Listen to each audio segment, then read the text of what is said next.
Welcome back to A Closer Look. I'm Linda Fontaine. My guest today is Dani Cook, who's a citizen advocate, and we've been talking about the changes with the ballot. Yes.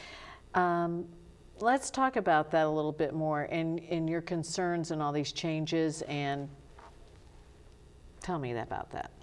So there's two sides to my concerns, right? One are the existing conflicts of interest that have been uncovered in this process. We were talking about the laws that have been passed and things like that. So after this COPA was issued, one of the reason you've heard people say, oh, well, there were public hearings and the public could have came and known all these things. Yes. Number one, language is being used that not everyone can even digest. It's like, what does all of this even mean, right? Because I'm right now just trying to absorb it all. Because when it comes to politics and all these changes and these different COPAs, and it does get overwhelming. Absolutely. So the general public, didn't really know what was going on. And I think when I started doing the Facebook Lives, it was the first time that people could correlate these changes and what they really mean in everyday life, because taking them from paper to life is completely different.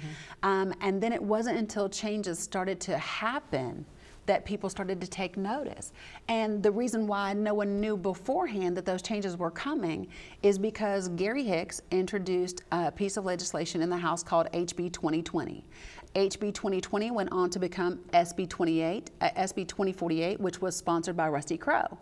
What this bill does is it allows Ballot Health to keep a lot of information private from the public that the COPA intended to be transparent. So repurposing, deletions, changes in service lines and facilities, that's information that you and I should need to know. So people should have known in advance that the cardiac cath lab in Indian Path was going to close. But they didn't. The website still says they have one, right? I should know if I'm a cancer treatment patient and you're going to move the infusion service center.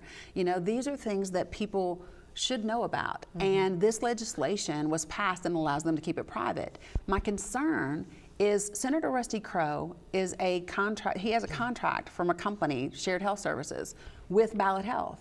He supplies their wound units.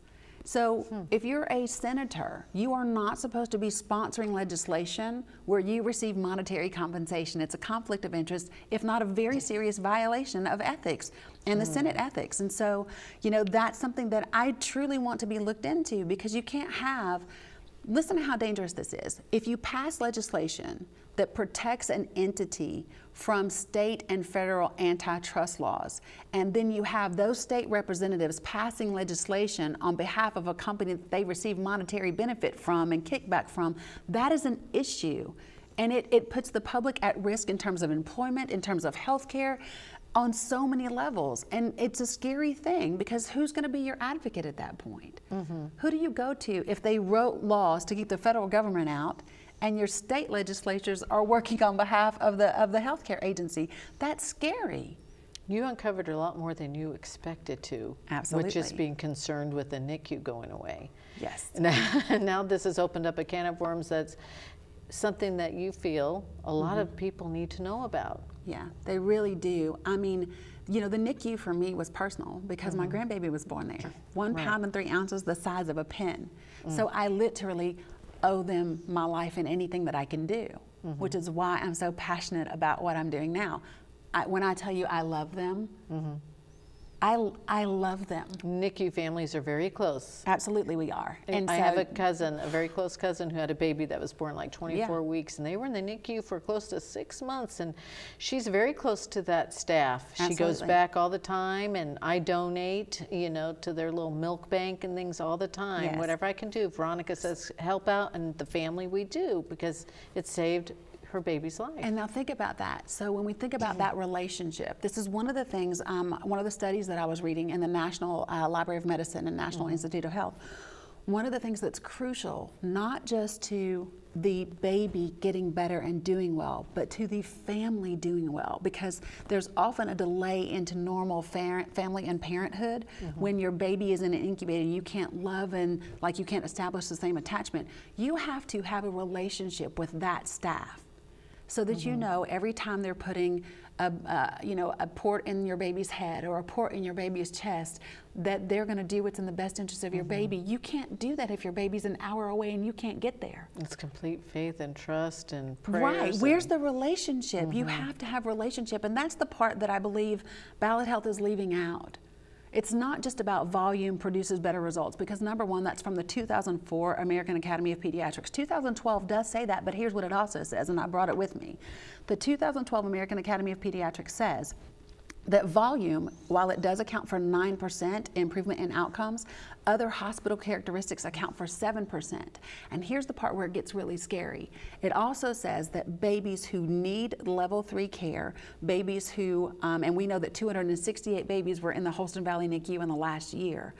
Those babies, if they are born at a non-level 3 facility, a level 1 or a level 2, which when NICU, level 3 and level 4 are the highest, level 1 is the lowest. In trauma, it's reversed. Trauma, level 3 is the lowest, level 1 is the highest. Right, people need to know that, because when I was reading, I was very confused, because I thought, level 3? But that's the highest. Level 4 is the highest, but level 3 is the highest that we have in this area. But 1 and 2 is lower, but that's level the highest when we good. think of trauma as far as adults are concerned. Yeah, so level 1 trauma is the highest trauma. Level 3 NICU is the highest that we have in this area, right? So what it says is that babies who are born, especially very low birth weight babies, which is what Alan's referring to when he talks about volume, which is what my grandbaby was. We had 14 very low birth weight babies, which is less than 3.3 pounds at Holston Valley last year. Babies who are born at a non-level 3, very low birth weight babies born at a non-level 3, they have a 62% increase in mortality. So when he tells you, oh, well, we can stabilize them here and then transport them there, yes, you can, and you'll increase the odds of them dying by 62% by doing that. And my thing is simply this: we don't have to do this to save money. So the pediatric emergency rooms that he's proposing, we do not need. The pediatricians in this area have told him we don't need them. When you live in a rural community where you have a lot of poverty, people use the emergency room like doctor's offices. You could build 2 pediatric urgent cares instead. You could staff them lower with nurse practitioners. It wouldn't cost as much money to do either of those things. We don't need a pediatric trauma center. That's a whole nother ballgame on its own. But you would be able to solve the need. Those 20,000 peds visits that we had at the ER, you'd solve those with the urgent cares being built. You save money both in the buildings, the equipment, and the staffing of those, right? You could take the neonatologists and the neonatal nurse practitioners that you have, and I've put together a proposal to be able to evenly support both NICUs, not lose the designation that you had to fight so hard to get from the state with the certificate of needs. You would not leave Southwest Virginia without adequate trauma and without adequate NICU service to them. You wouldn't leave Hawkins County, who, like Hawkins County and Sullivan County, their NAS rates, which are babies who are born drug exposed, are insane. 50.5 babies in Sullivan County and 57.5 in Hawkins County out of every 1,000 babies is drug exposed. 25% of every baby born at an Indian Path is drug exposed. Oh yeah. 25%. So there's now, a lot of babies, excuse me, you mentioned before when we weren't on camera that there are so many babies that go to the NICU. But what really surprised me that you had mentioned earlier is that there's a lot of babies that are born healthy that end up in the NICU, and that's where the numbers really jump. Yeah, so there were 268 babies at the Holston Valley NICU in the last fiscal year, right? Of those, 84 came from the Well Baby Nursery, which means they were born, everything looked good, and then something happened, and they had to go to the NICU. So that's so when Alan says emergently. Yeah. Okay. So when Mr. Levine says, oh well, you know, they'll still be able to handle well babies. Well, you don't always know that there's issues at the time, and there's a lot of training that would have to take place because, like they'll tell you, our L&D nurses are a little spoiled because they got NICU right down the hall. So if they have something that's scary, intubating a baby is scary. It's big stuff. And if you're not very well practiced at it, so this is what's funny, I think he thinks volume, in some ways he uses it to justify his argument and then doesn't use it on the flip side because you got nurses who've never done it and you want them to do it a lot. Doesn't make any sense, right?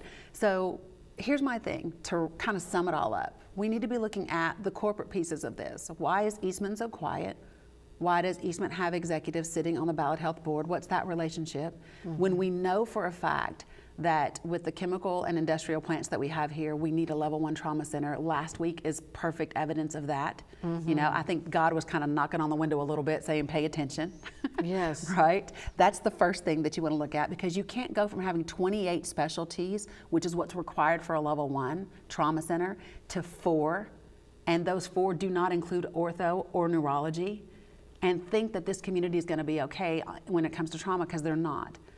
And you cannot expect for families to be okay moving almost 300 babies an hour down the road. It just doesn't make sense. Now, if people want to get involved or learn more about what you're talking about, we have some contact information that you gave us. Yes. And they can get a hold of these names and numbers on the screen.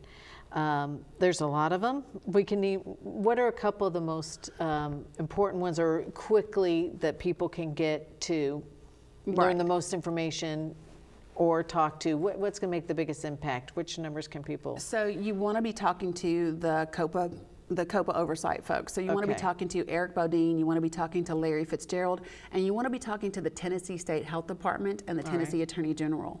Those are really the most important. And then you need to be talking to your local politicians to get them to amend SB 2048 and to get them to amend the amendment to the Hospital Cooperative Act. Okay, so on the screen we have a bunch of numbers. Yes. But again, since this is also going to be on the radio, we need to talk to the COPA people. Yes. Larry Fitzgerald, you mentioned, for Larry instance. Fitzgerald is the state COPA oversight person.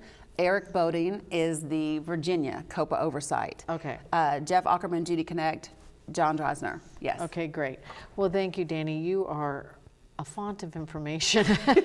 Thank you for helping us to educate in this very controversial area right now. We really appreciate it. And we hope that everything works out well for both sides. And that's it for today. I'll see you back next week. Thanks for joining us.